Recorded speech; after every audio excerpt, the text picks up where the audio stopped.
Well, being a theology student, a lot of my outside of class reading consists of reading fat tomes of scholarly articles. They deal about whether Mikdash is the same as Kodesh, or the significance of the word Mare instead of Kazan in this specific verse. And at times it gets kind of stuffy reading these scholarly articles. But recently I've been reading the Bible. I find that all the other books that I have on my bookshelf, there are bookmarks within the first half of about 6 or 7 different books. I can't seem to finish them. But one book I have been able to finish is the book of Daniel, reading it through. And now you might be thinking, isn't that kind of scholarly as well if you're reading the Bible for your free time?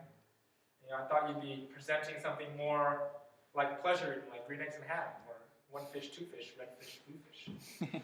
Well, I've actually come to read Daniel and know Daniel in a less from a scholarly point of view, but more as a narrative, as a story itself.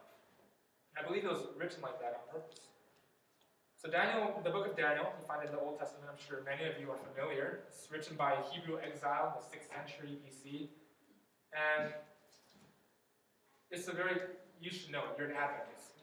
Adventist theology is, and the identity is founded upon this book as well as other books in the Bible. And some of the main themes and phrases that you'll find as you sweep through chapters 1 through 12 is this main theme of the kingdom of heaven juxtaposed against the kingdoms of the earth. Kings of the earth, Nebuchadnezzar, these beasts and these pagan nations against the God of heaven and his kingdom who is to come. Some main highlights in the book are in chapter 7, when we see against the backdrop of the beast powers, you see the lion, the bear, and the leopard, and this Rome power. And then towards the end of that chapter, we see a vision of the Son of Man. Of course, we know that to be Jesus. He references himself as the Son of Man later. But without knowing about Jesus, it's just a Son of Man, a son of Adam, a human, in the courts of heaven before God receiving the kingdom. So we see this theme of mankind receiving the kingdom of God against the kingdoms of Satan or of the earth. Another high point of the book is catching a glimpse of that man. Later in chapter 10, we see this fiery-faced, burnished legs, glowing bright. This man, and he speaks to Daniel.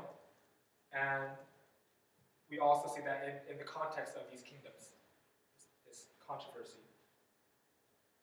The cool thing about the book of Daniel is that it has a sequel, written some 100 years later, the book of Revelation.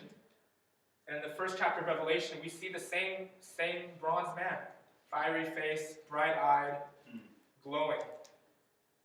And John continues that story of Daniel about the kingdom of God. And this time in the book of Revelation, in the sequel, we see more about how the kingdom of God that has been established reacts and dances in the drama of the kingdoms of the world.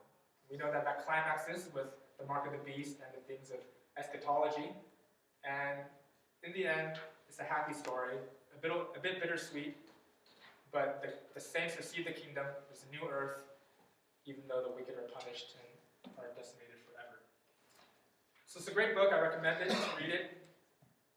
It's a great big picture panorama of how God is moving throughout history, and it's great because we fit in with this book as well. It's our history of mankind.